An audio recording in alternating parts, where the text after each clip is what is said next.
Next, I'd like to do the land acknowledgement. So the University of Alberta acknowledges that we are located on Treaty 6 territory and respect the histories, languages, and cultures of the First Nations, Métis, Inuit, and all First Peoples of Canada, whose presence continues to enrich our vibrant community. Next, before I introduce our speaker, which is just wonderful to have, I wanted to mention that our next talk will be Camille Turner, and that's going to be on October 22nd. I believe it was originally scheduled for 3, but I think we may be changing it to 2, so stay posted for that announcement, so we can look forward to that. And of course, Camille Turner's work you may be familiar with. She recently was in an exhibition at the Art Gallery of Alberta as well, in the Nest exhibition, so we can look forward to that.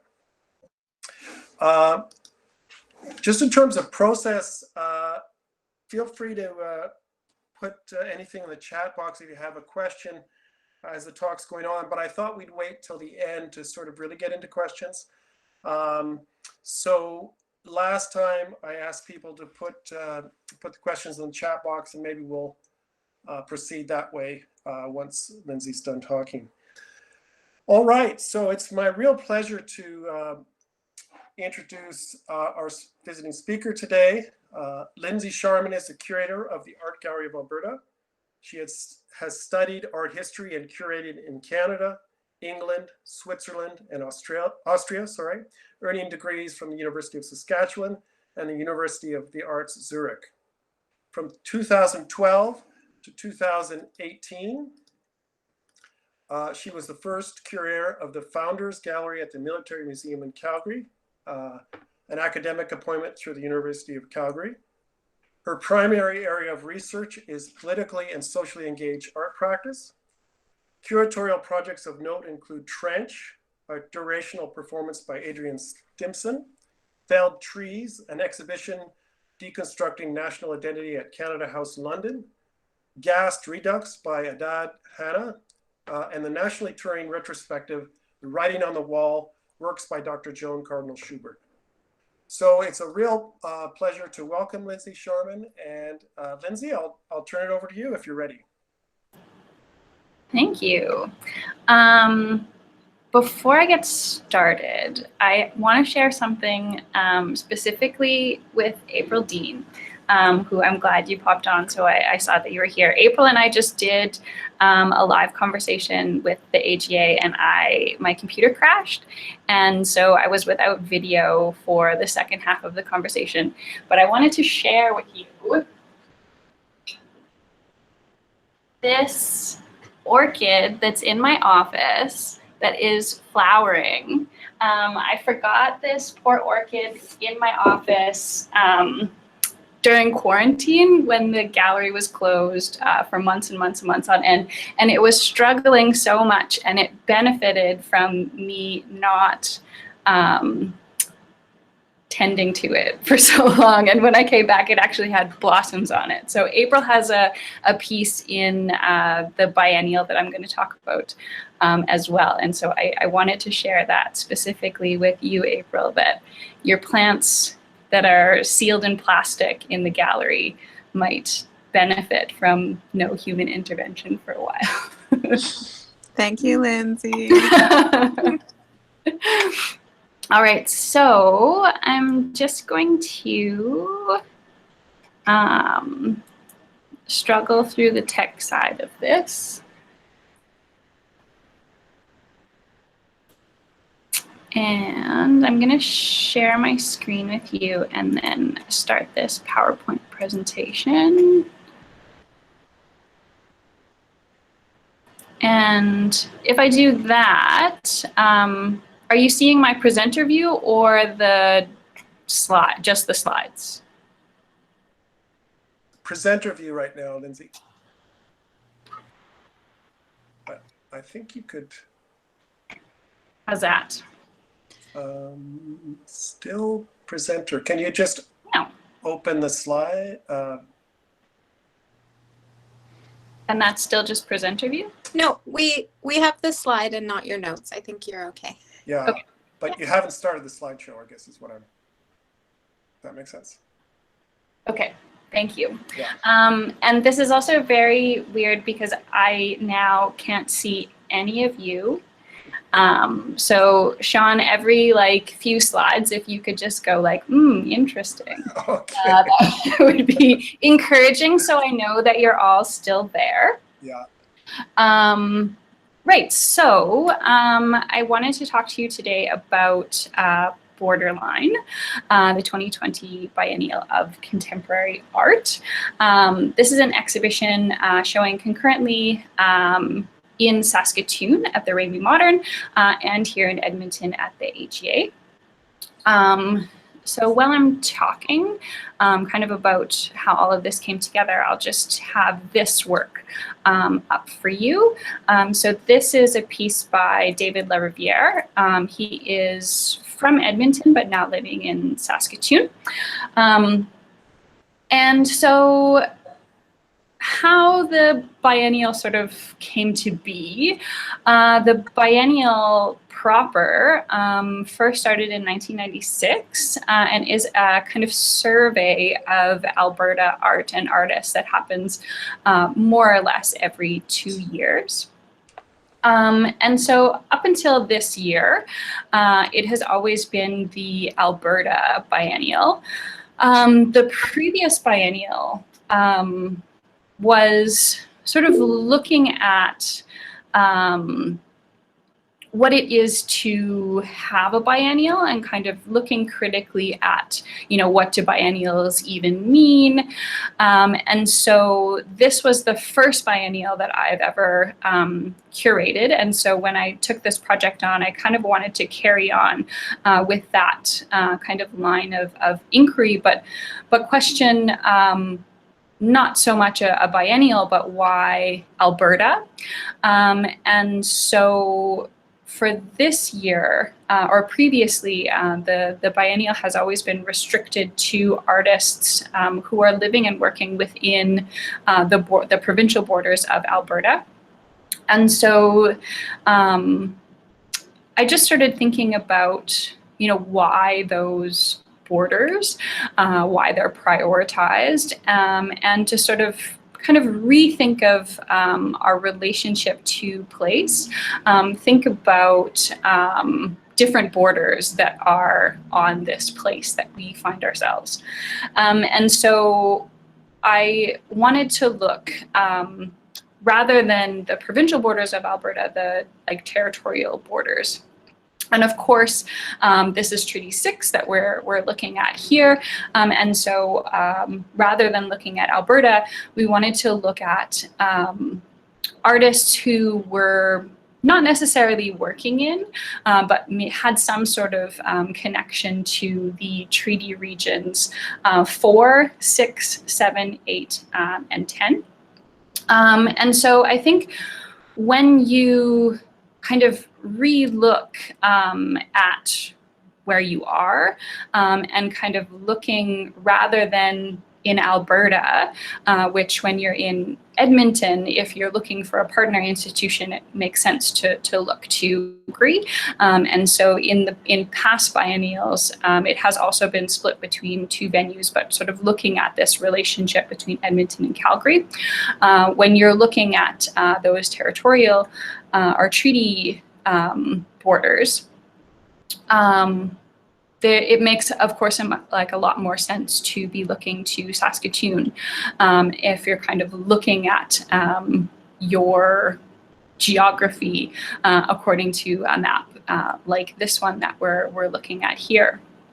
And of course, these are still colonial borders, and so this wasn't meant to be any kind of grand anti-colonial or decolonial gesture, because of acknowledging that they are still colonial borders, but to kind of open up those questions and conversations of how we locate ourselves.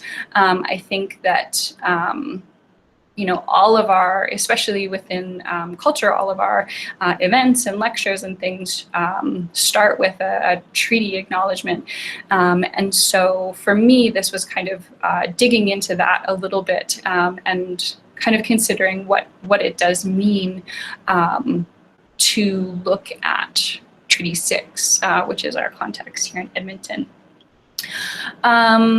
So we reached out to the Ramey Modern in Saskatoon to see if they were interested in partnering with us on this exhibition. We wanted to have half Indigenous curators. And so from the Ramey Modern, they have Sandra Fraser and Felicia Gay. And from the AGA, we have myself and Francesca Hebert-Spence. So the biennial typically starts with an open call. We had about 375-ish submissions to the open call. From that, we selected about 60 artists to visit and do studio visits. And from there, we get to 16 projects that are being shown at the AGA and 18 projects that are being shown at the Ramey Modern. And some of those are collectives or pairs of artists. And so it's altogether 38 artists, I believe, and 34 projects. So the accounting of the artists with there being collectives and things like that gets a little bit fuzzy. Right, so when it came to selecting those artists, we did initially split them up by institution. And so I just want to be clear that I had very close conversations then with only about a quarter of the artists. So although, we did select them, I have a closer relationship to some of the work than others. In this presentation, I am wanting to share with you artists that I didn't really work that closely with. And so I just wanted to make clear that there are some, and it will also become clear in my presentation that there are some artists that I have a closer connection to than others, which I think is the interesting thing about curating in a team, is that it does allow you to do more, of course, but then kind of on the flip side of things, you don't have those kind of close connections to every single one of the artists. But when I was looking at the exhibition, there were some kind of interesting conversations that I did want to kind of dive a little bit into. And so I'm kind of exploring them and I guess figuring them out as I'm explaining them to you now, as the exhibition's only opened on Saturday. And so those connections between the artists are kind of now starting to take shape a little bit more. So I first... Just to confirm, we're still here. Thank you. So this is the first work that I wanted to share with you. So this is a piece by Clay Ellis. So what you're looking at on the left side of the screen is the actual installation that's at the AGA here. And so it is comprised of this freestanding sculptural element, a mirror that's directly below that sculptural element, and then there's a panel that's on the wall behind. And that panel that's on the wall behind gets reflected into the mirror below. And so I've just highlighted on the right the upright image and then the mirror image that you see when you look down into that mirror. So what Clay is interested in investigating is land near his, or land that borders his family home near Medicine Hat. And so Clay's family was one of the first European settlers to move to this part of the world and settle here. They're now ranchers, but were initially brought to the land by promise of agricultural prosperity, that the land was great farmland. And so they came in and moved to this this part of the world. So in the Second World War, a portion of his family land was expropriated by the military and turned into what is now known as the Suffield Block. And so it's the Suffield military base in southern Alberta. Still there and still borders the family ranch. And so what Clay is wanting to explore is this kind of family narrative, I suppose, of having this land that was rightfully theirs be taken from them.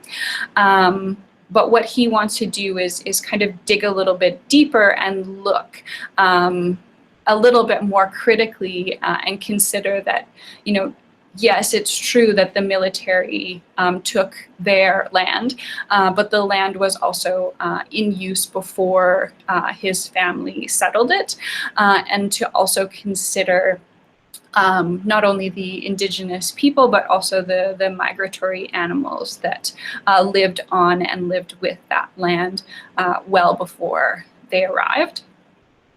And so he's taking for his kind of visual language of the piece, he's taking references and cues from the no trespassing signs and the barricades that are along the one border of his family's property.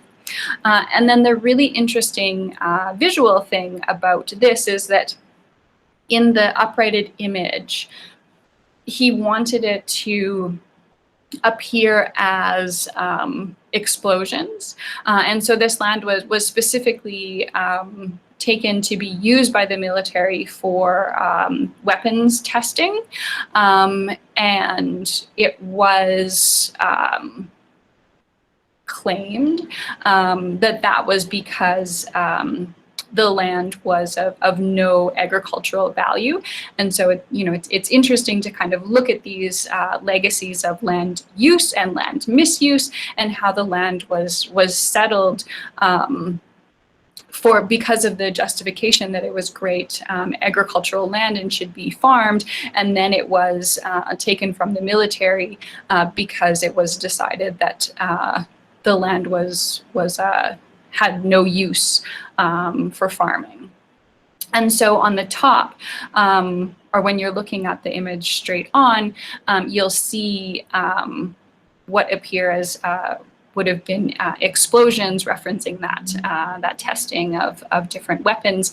And then when you look down in the image and you have it flipped, it appears as a herd of bison. And I think that's all I want to share about clays. So these works here, the one on the left is in Saskatoon at the Raimi, and the one on the right is here in Edmonton.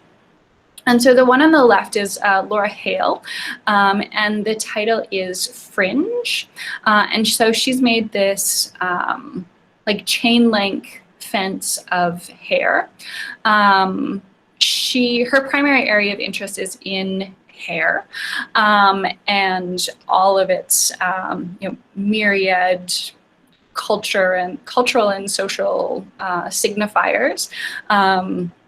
Hair, of course, when it's attached to you, is a signifier of all sorts of things, race, religion, class, and when it is removed from you, it becomes a highly traded good, and as kind of consumer object, it of course has much more freedom of mobility and freedom of movement and ability to cross borders than it ever does when it's attached to anyone.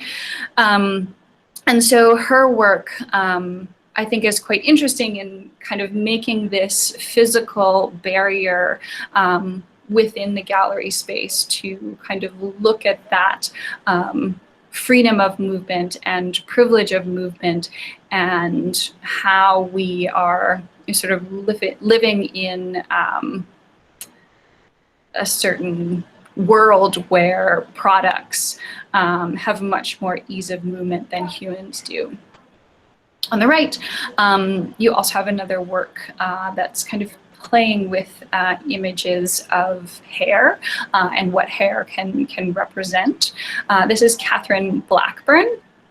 And so in talking with Catherine about this work, she's sort of relating these two images to a more kind of Western view of health and of family and of connection compared to an Indigenous worldview. So this cloak that she's wearing is a beaded bruise, and so this comes from a series of work using this image and motif of the beaded bruise.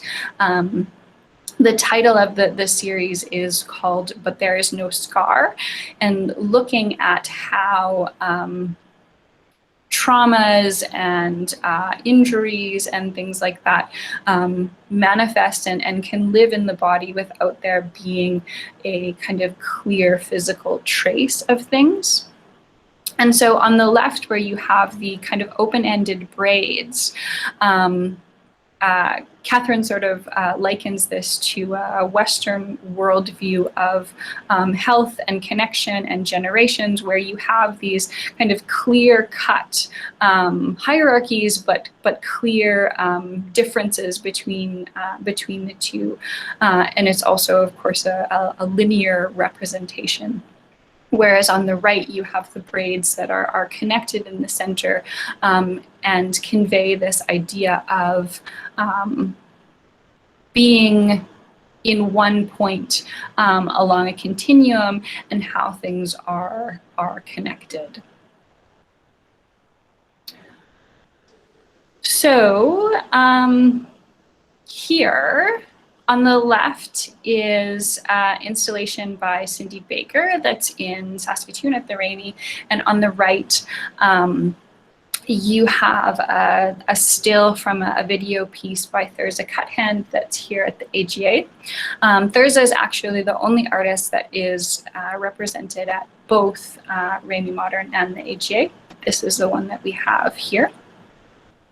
And so each of these artists, I think, interestingly, are looking at the borders between consciousness and unconsciousness, and specifically with dreams, and what can be accessed in a dream state and then kind of brought into a waking life, and vice versa. So Cindy Baker does a lot of dream work, and for her,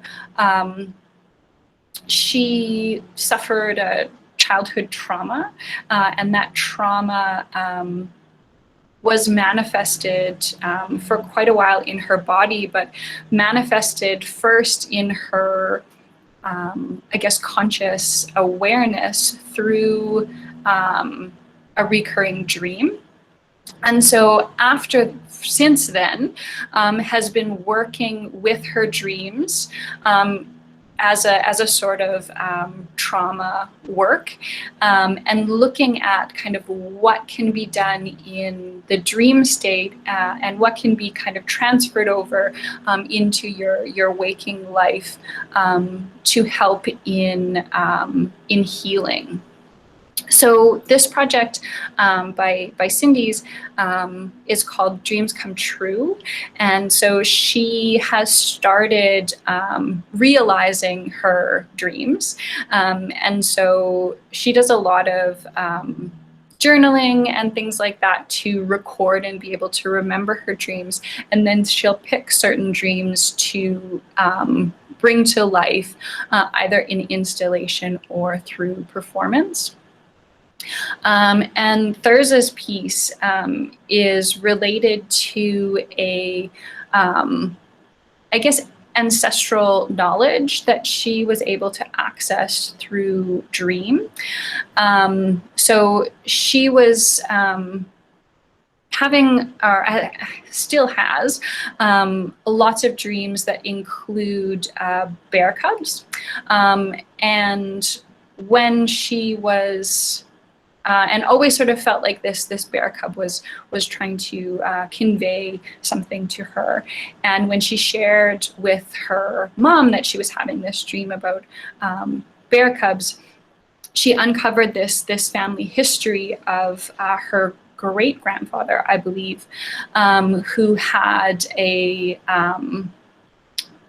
bear cub hide that seemed to have mystical or supernatural powers or healing powers that he kept in a medicine bundle. And so the bear cub was kind of this symbol for her family that she came to realize and came to access that knowledge about her ancestors through a dream state. Yeah, one of the things that I think is quite interesting in this exhibition, of course, is that we had different artists who are interested in kind of this remapping or unmapping process. So on the left, we have Barbara Millenni. Her work is in Saskatoon, and she has accessed this huge archive of maps and has started taking out all of the names of places to rework and kind of rethink how we relate to our knowledge of land and how difficult for many people it becomes to have any idea of what you're looking at without those kind of English and kind of text-based signifiers. On the right is David Laraviere again, and so his project is here in Edmonton, and what he has set out to investigate with this piece is how these borders and how the borders within this area of land that we're looking at were determined. And so he is working with Native Land Digital, which is an online platform that kind of charts out ancestral territories, and also talking with different folks in various locations in Treaty 6 to sort of understand or get a greater understanding of how not only the lines of Treaty 6, how and why they are where they are, but also looking at previous to that, how those borders between different nations were negotiated. And so although this work kind of takes the shape of a map as something that we would recognize as such, I think the piece really does manifest in interviews. And so there are also different QR codes embedded into the map that you can access through our website, as well as just from the gallery, where he has interviewed people to kind of get a as a settler person, get a greater understanding of this place that he now calls home. One of the things that I think is really interesting that came out of this exhibition is the idea of the grid. Of course, when we're looking at the prairies and when we're thinking of kind of how land is divided up and these sorts of, artificial delineations or divisions that are kind of stretched over the landscape. So on the right is actually a close-up view of David's map that you have in this last slide. So this is actually a satellite image, and I think it's super interesting that when you look at it in the gallery, it does read as incredibly pixelated, but they're not pixels. This is actually how the land looks. And then I just thought, on an aesthetic as well as conceptual level, a really nice connection to Tim Moore's work, Erasure, on the other side, which is a series of erasers. And each of the erasers, depending on its size, has written on it a certain amount of acres. And so Tim Moore is a Métis artist, and so is looking at the histories and legacies of Métis script and access to land and promises to land that were, of course, not delivered on, and how that acts as a erasure of Métis people and Métis culture. And so I think this kind of grid of erasers signifying that grid of land, and then compared to what the land actually looks like in that very literal representation of the grid is super interesting. So another one of the kind of borders that several of the artists were interested in was intergenerational borders, and also borders of ideology and how those can kind of play into one another. It was something that I had not considered when I set out on this exhibition, and so it was something interesting that came out through the artists that applied. So both of these works are at AGA here in Edmonton, and so the one on the left is Jason Berg. And this is a piece that Jason has made collaboratively with his mom, and in making the piece, also circulated around lots of conversations about his family's trapline, and how kind of family legacies, but also family knowledge kind of manifest on that trapline. He also is in the process of learning Cree, and so the syllabics also come from his learning from and talking with his mom.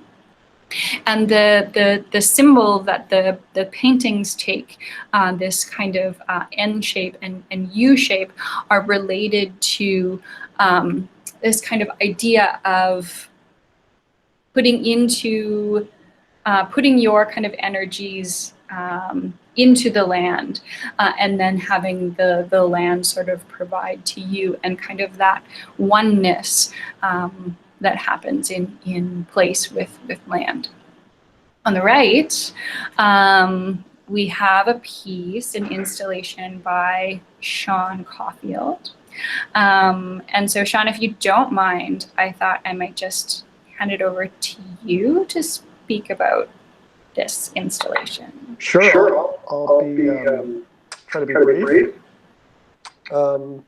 I guess a couple of things. It's interesting to hear about Clay Ellis's piece, because actually I first got the idea for this driving to Medicine Hat And as many of you may have done that trip, you notice there's these huge power pylons that are really kind of dominant in the landscape. So that was one of the first things that I was thinking about in terms of borders, the way energy infrastructure starts to break up our landscape.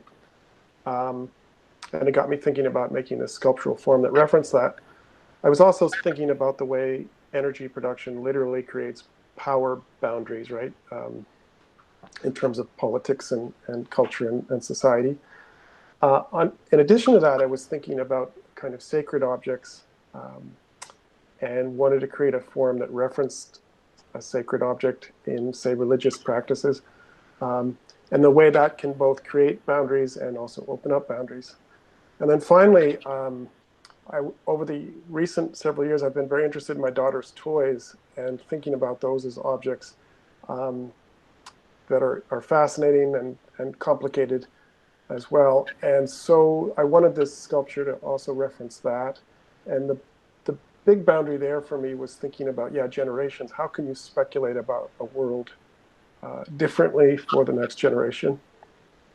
And so for me, this sculpture hopefully references sort of all those things. And then the objects on the wall, again, thinking about the way my daughter would play with very simple objects and they would become a kind of whole world. So I wanted to create objects that reference the figure, but also kind of playful objects, and hopefully develop a connection between the power pylon and these other objects that talked about connections between energy, power, and the broader world. So those are some thoughts about that piece. Yeah. Yeah, and I guess, I mean, also now in thinking of it, kind of in context with maybe April's work or some of the other works in the exhibition that are looking at our kind of divide or separateness from nature or the natural world. I think it's interesting, even in the visuals that you see in the sculpture, there's kind of this breakdown or kind of melding of the organic and the mechanistic. Yeah, for sure. That was an interest as well. Yeah. Thank you. So this is the last slide I think I'm going to show. And these are two projects that come out of, in very different ways, rail lines. So on the left, you have a piece which is, I guess, more of an action or a gesture, I suppose, than an artwork. So I formed when the city of Edmonton took down the Harbin Gate, or the gate into town. And so formed to kind of look at what that meant. So the Harbin Gate will move one block down and to a 90-degree angle, which effectively rewriting the boundaries or borders of Chinatown. It was moved to build or to expand upon the LRT. And so one of the things that they're kind of thinking about also is, what infrastructures get prioritized and how different or how individuals or citizens can have an impact on public space, and what are the conversations that are possible with the movement of that gate. And then on the right, I wonder if somebody has their mic on. If everybody could just make sure they have their mics off for a second. On the right is Haley Heavyshield and Corinne Thiessen.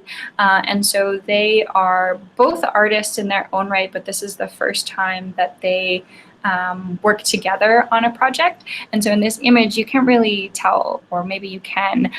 It's Corinne trying to do a handstand and Haley helping her, but they're both on the tracks. And so Haley is Indigenous, Corinne is a settler person, and they, with this project, they are friends as well. And so they wanted to do a project together that kind of enacted a certain embodied reconciliation that manifests just in their own relationship. And taking their kind of point of departure as the rail line and grappling with the legacies of that rail line as kind of handed down by their respective ancestors and histories, and to kind of complicate that space a little bit. And so in the video, you see them kind of squaring off on either side of the rail line, and it kind of goes back and forth between definitely employing a lot of humor, and so it kind of goes back and forth in kind of engaging with this humorous way, and kind of looking at both the seriousness, but also just joy of two adult women who are friends and who are, kind of just trying to make the best of their lives and their communities. And so I think we'll just end there for now, and I'll figure out how to stop presenting. Great. That was terrific. Thanks very much. Really interesting. I guess I'll turn it over to the group. I mean, I have a few questions, but if anyone has questions, again, please write it in the chat, and then I'll call on you, and go from there. But maybe, Lindsey, I'll start with a question. Mm-hmm. I know in some ways everyone's tired of talking about this topic, but on the other hand, it's with us, and I know that the process started before COVID-19. Yes. And then, of course, you had to carry on the curatorial process through it. And I'm curious, both as a curator and then how some of the artists' work may or may not have changed in response to that. Yeah, I mean, I think it changed everything. It feels weird to open the exhibition now in a completely different world than the one we set out in. Even just like I have a Fiat, like tiny little car that we did most of our studio visits in. It was like this little like clown car for curators. And, even just to think of like having the four of us like packed in my teeny tiny car, that of course is not possible. And I mean, I think almost everyone was locked out of their studios or out of work. So, there's financial considerations came in considering, if you've kind of lost your day job that was supposed to pay for this huge project that you wanted to do. How does that work? Even, there are artists whose work depended on visiting a place and had to kind of reconsider that. April Dean wanted to make her work at the U of A studios and use the U of A vacuum former, and she couldn't, and so she had to DIY and build her own vacuum former. So lots of changes. Mm-hmm. I have another question, but again, call out to anyone that maybe can speak out to if you want. Maybe I'll pick on April. Is April still there? Hi, I'm here. You have a question, thought? Oh, do I have a question? Gosh. I mean, Lindsay and I have already spent a good solid hour online together today. I did go see the show on Sunday. Well, half of the show on Sunday. I'm really interested to see the work at the Rainy as well. I'm trying to formulate a question that's like half formed in my mind. Yeah, I guess, were there any surprises for you, Lindsay, curatorially once the work arrived in the space together? I know, when you're working with artists, there's ideas and proposals and the way we think things are going to go, and then you bring objects and work from this many artists into the space. And were there like connections or shifts that were unexpected, or things that happened once the work was there that you maybe didn't predict?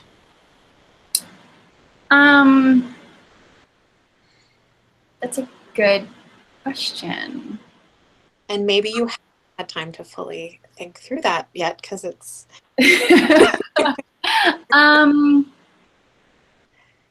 Yeah, I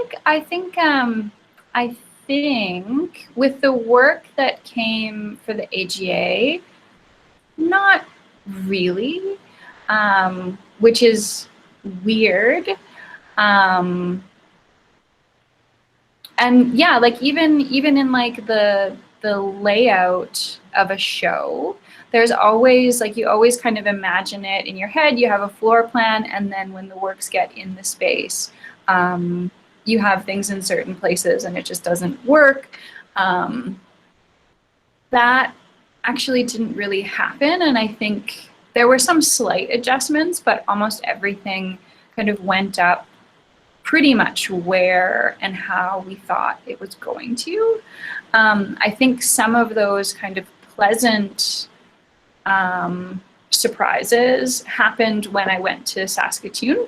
Mm-hmm. And so like when and I showed that in my presentation, where I had never really thought of Catherine Blackburn and Laura Hale's work as kind of like in conversation in that way. And Wally Dion, I unfortunately, all of these images that I use in the presentation are just from my phone, and I unfortunately didn't get a shot, but Wally Dion, who's also in Saskatoon, had a painting, and it's also the back of a woman's head with two braids down the back. And so there started to become all of these kind of interesting connections that kind of span the exhibitions, I guess. That's great. Thanks, Lindsay. So we do have a few questions. Roy Mills has one. Roy, do you want to just ask your question? Sure. Hi, Lindsay. Thanks for the great talk and joining us. My question would be, since we have about 20% of the group here today was all from one fundamentals class, first year fundamentals class, I wonder if you have anything you might like to say to somebody that's starting out, and how they might make the long road to one day staying at the AGA according to your curatorial vision.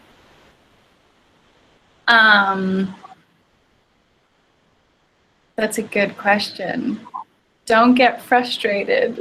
I think that the art world can be a very hard place. And I think that it often can feel like, I mean, there's like the highs are high and super exciting, but the lows are low, and it's kind of grappling with a lot of rejection along the way. And so I think just, I know that everyone's art, of course, is very personal, and you're telling your personal story. And so it's a little bit strange to say, don't take it too personally. But yeah, I think just keep your chin up. That's good advice, I think. Next question is from Emma. You want to ask that, Emma? Yes, sure. I'm wondering, what attitude would someone in your field have towards art? As in, do they have more of a critical eye, or are they extremely open-minded? And it's probably a bit of both, but I'm just wondering what your opinion would be on that. Yeah, I mean, I think that it kind of just depends on individual personalities and approaches. I think there's, you know, as many approaches to curating as there is approaches to just making art. So yeah, I think it's kind of like a balance of those things. So the next question's for me. Where will this be posted? And I'm going to turn to Jillian because I don't know where the magic technological fairyland. This is on our website. Is that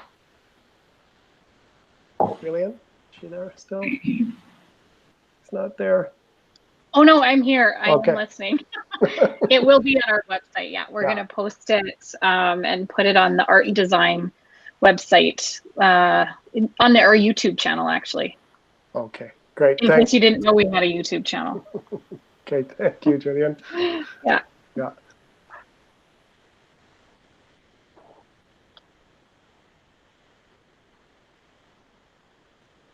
Oh, Sean, you're muted. Thank you. Kane Pendry is the next person. Yeah. Thank you, Lindsay, for showing up. I was just curious. I just want to get in the inside your head and the process you went through in narrowing down all the artists. Because you said there were 300, was it? And then you narrowed it down to 30, and I was like, oh my, that's a lot of work. And I just wanted to see what considerations you made in determining the final group of artists. Yeah, I mean, there were 4 of us, and so it came through conversation amongst us, work that, you know, resonated with one of us, with all of us. We set up in our boardroom here for a couple of days and just kind of chugged through every submission. Mostly, or how I like to work in going through submissions like that is to first just look at the images without kind of reading the artist statement or any kind of contextualization of the work, and just to kind of get a sense of how it resonates with you on a visual level, and then kind of dive into the conceptual aspects of it. And so, yeah, I think we were looking for, I mean, we did send out with the call the theme of borders. And so we did already have kind of a framework that we're working in, but tried to kind of follow down whatever rabbit holes that borders could take us down, and so kind of tried to not have any kind of clear ideas of which borders or what borders or how you kind of define that. So, but yeah, I guess in the final selection it was conversation between the 4 of us. Great. So just 2 more questions. You up for that, Lindsay? I think so. Okay. Marilyn? Okay. Sorry. Okay. Yeah. Can you see me now? Mm-hmm. Yeah. So actually my question follows on from the last one quite nicely. So you said that you started the conversations with artists already last summer, which is quite a long time ago. So can you share with us how maybe the artist works evolved as a result of your visits and your conversations? Mm-hmm.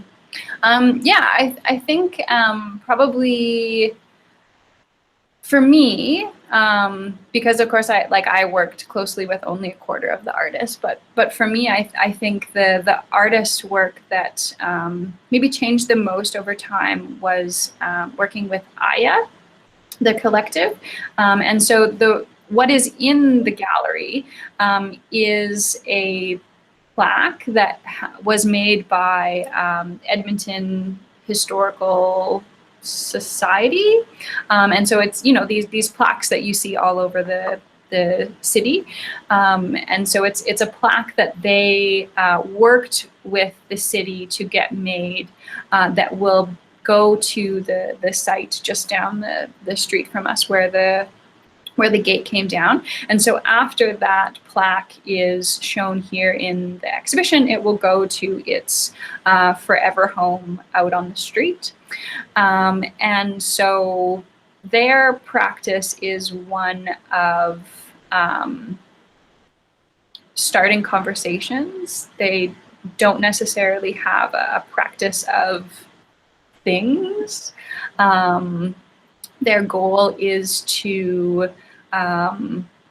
work with the residents of Chinatown to think about participation in public space and what that can and could and should be. And so, you know, they're not necessarily, although some things do come out of their work, they're not necessarily, they don't necessarily have the goal of creating a painting or a print or work like that. And so for me, it was really fun. It was really great to have, you know, many conversations with them to think about what is work that goes in an exhibition, and kind of really fundamental, really kind of base conversations of what art is and what an artist does, and how we can effectively show what all types of artists do. Great. Jennifer. Hello, Lindsay. Thank you very much for joining us today. I really appreciate your time. I'm just wondering, when artists present work to you, what kind of differences do you come up against with how the artist envisions their work being presented, and how you are trying to join a whole bunch of pieces together to present, such as Borderlines or other works? Like, what kind of differences you might come up against, or complement each other?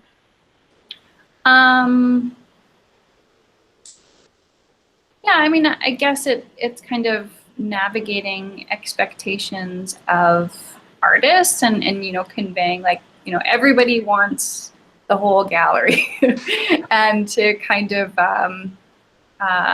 navigate those expectations and make sure that everybody's kind of expectations of the process are clear and realistic, and yeah, just reminding everybody that it is a large group show and there's lots of other artists and lots of things to consider. But yeah, it's something that we kind of just discuss through the whole process. And yeah, I try to be as open as I can about where an artist's work is going to be situated in a gallery. Yeah. Just a couple last questions, Lindsay, if you can hang in there. Tegan? Thanks. I guess this is sort of joining on to the last question, but I'm just wondering what the main determiner is for you in establishing the layout of the physical exhibition space. Like, do you locate pieces based on their meaning or the visual weight, or what are some things that you consider when you do that process?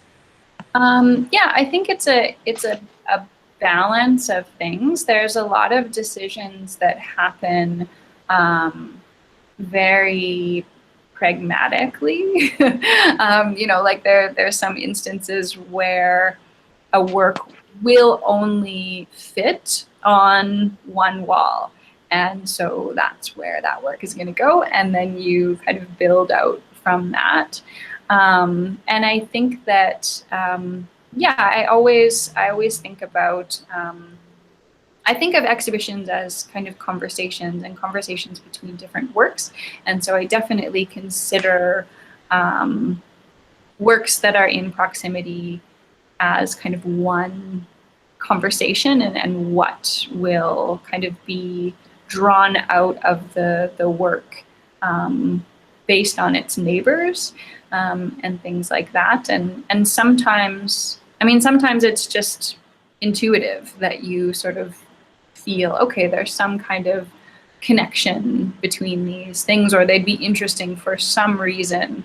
And then it's not until you kind of get them up in the space where you start to really realize kind of what's happening.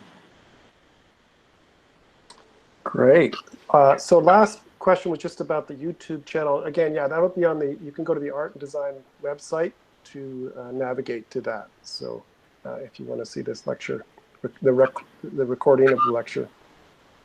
So I think that's all the questions, and we're at 3:04. So that was terrific. Lindsey, I really just want to express my sincere thanks again for taking the time to come speak to us today. It was really terrific. So I appreciate it. And just as a final thing, can you remind the group that for students, it's free, is that correct? I think so. Yes. I think so too. We should follow up on that. But We should follow up on that. I'm fairly sure it is. It was last year. So. Yeah. I mean, you just name drop me at the front desk. I'll let you know. Yeah.